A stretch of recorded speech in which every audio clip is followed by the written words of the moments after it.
Salam satu duri ya, bertemu lagi dengan bersama Milenial. Oke, pada konten kali ini menjawab pertanyaan dan request teman-teman terkait dengan pembungaan ini kalau hujan gimana itu ya. Karena ini tadi malam ya, tanggal 20 Desember ya. Tadi malam pas bulan purnama, pas banyaknya penyerbukan bunga dan pas hujan semua, terutama di daerah saya, di daerah Banyuwangi ya, rata ya, Banyuwangi Utara, Banyuwangi Selatan yang pusatnya budidaya buah naga semuanya hujan, sehingga banyak bunga yang akhirnya tidak diserbukkan karena terkena air hujan ya. Ya, jadi kalau dampaknya apa kalau tidak dikawinkan kena hujan, dampaknya apa, terus nanti cara teknik atau cara untuk menanggulangi ketika musim hujan kawinan penyerbukan itu seperti apa. Oke, sebelum itu tapi saya ingin menjelaskan dampak dari penyerbukan gagal. Penyerbukan gagal bisa disebabkan berbagai faktor, salah satunya adalah hujan. Nah, buah naga ini kan dia nokturnal, sehingga penyerbukan terjadi pada malam hari ya, dia mekarnya pas malam hari. Nah, pas sekarang sudah pagi seperti ini, apalagi tadi malam hujan, dia sudah menguncup ya, mulai layu ya. Nah, kalau kena hujan ya, dia serbuk sarinya akan lembek seperti ini ya, encer ya, kayak encer gitu ya. Lah, sedangkan posisi putik dan benang sari, serbuk sari di sini putiknya lebih mencuat ke luar ya, sehingga dia harus membutuhkan goncangan untuk menyebabkan serbuk itu bisa terbang, akhirnya masuk kepada putik yang ada di sini ya, sehingga terjadi penyerbukan. Nah, di putik di sini ada perekat ya, ketika serbuk sari masuk, dia akan melekat dan dia akan masuk ke sini sehingga terjadi penyerbukan ya. Nah, tapi masalahnya ketika musim hujan, serbuk sarinya dia akan rusak terkena air ini ya. Nah, sehingga tidak terjadi penyerbukan. Lah, dampak yang akan terjadi dari kejadian seperti ini itu macam-macam ya, sesuai pengalaman petani milenial ya. Itu bila penyerbukan tidak sukses atau tidak gagal, itu akan menyebabkan buahnya menjadi kecil seperti ini ya. Ini kemungkinan besar dia penyerbukannya tidak berhasil ya, karena di lahan ini penyerbukannya memang dibantu oleh serangga ya, tidak pernah diserbukan secara manual oleh manusia di lahan ini, terutama pas waktu musim seperti ini. Jadi secara alamiah ya. Kemudian lah, kenapa kok kecil? Kecil ini disebabkan fenomena yang disebut partenokarpi ya. Jadi ketika terjadi penyerbukan, itu biji-biji dalam buah naga itu akan mempunyai nas atau berembrio. Jadi ketika nanti sudah tua terus ditanam, itu bisa berkecambah. Nah, di sana akhirnya bijinya itu berkembang ya, berkembang. Lah, sedangkan yang partenokarpi itu bijinya itu tidak berkembang, hampa, tidak berenas, sehingga tidak memicu pembesaran pada buahnya. Nah, itu proses partenokarpi ya. Belum lagi kalau musim hujan ini memang dari faktor eksternalnya juga memicu pada buah naga ini tidak besar seperti ini. Ini walaupun sudah dikasih zat pembesar ya, dia cuma melengkung-melengkung aja, tapi dia tidak bisa mengembang dari sisi dalam sini.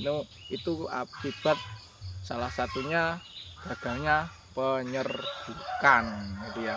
Tapi tidak semuanya ketika kena hujan tidak dikawinkan akhirnya menjadi kecil-kecil seperti ini, tidak semuanya.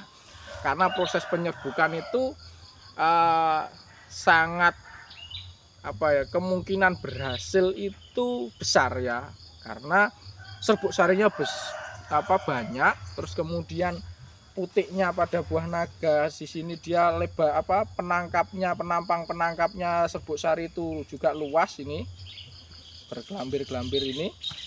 Nah, sehingga walaupun pas mekar dia kena hujan, dia posisi seperti ini misalnya ya, terus dia kena guncangan dari air hujan, dia goncang sedikit, itu sudah terjadi bisa kemungkinan terjadi serbuk sari itu masuk ke dalam putik sehingga terjadi penyerbukan. Nah, makanya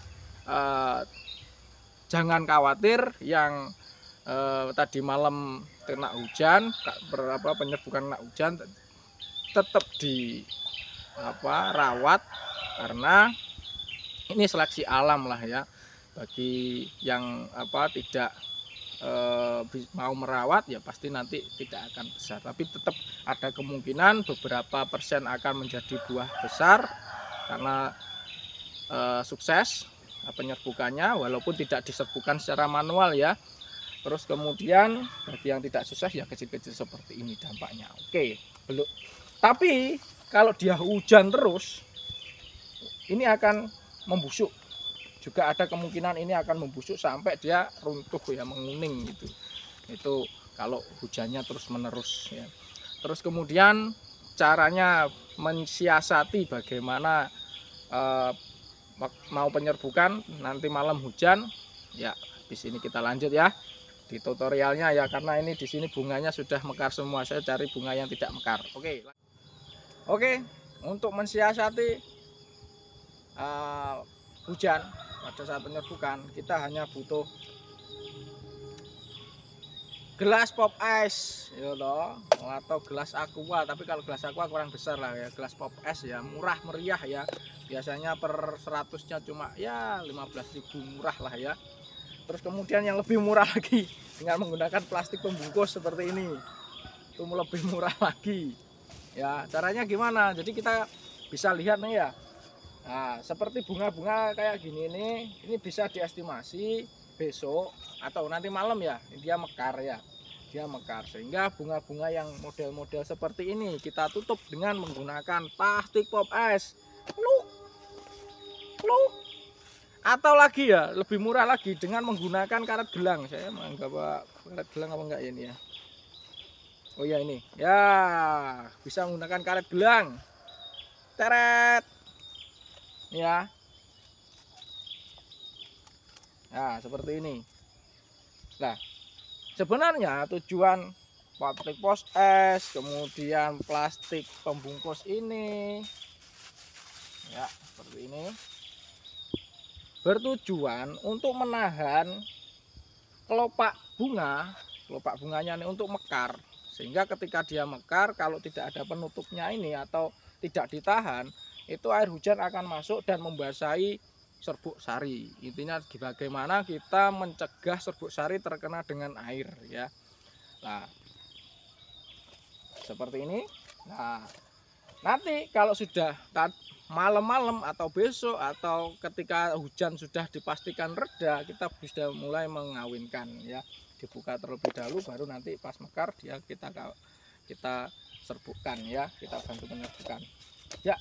Cuma seperti itu, mudah. Cuman kadang-kadang kita itu mensepelekan ya, artinya oh ini kayaknya nggak hujan jadi kita lengah sehingga tidak bisa menutupnya. Lah penutupan ini bisa dilakukan pagi hari atau sore hari ya, sebelum dia mekar lah ya. Mekarnya kan setelah jam 7 malam ya.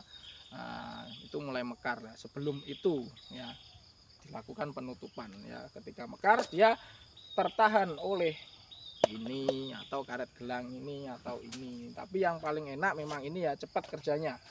Kalau ini Pak ngirit tapi lama kerjanya ya.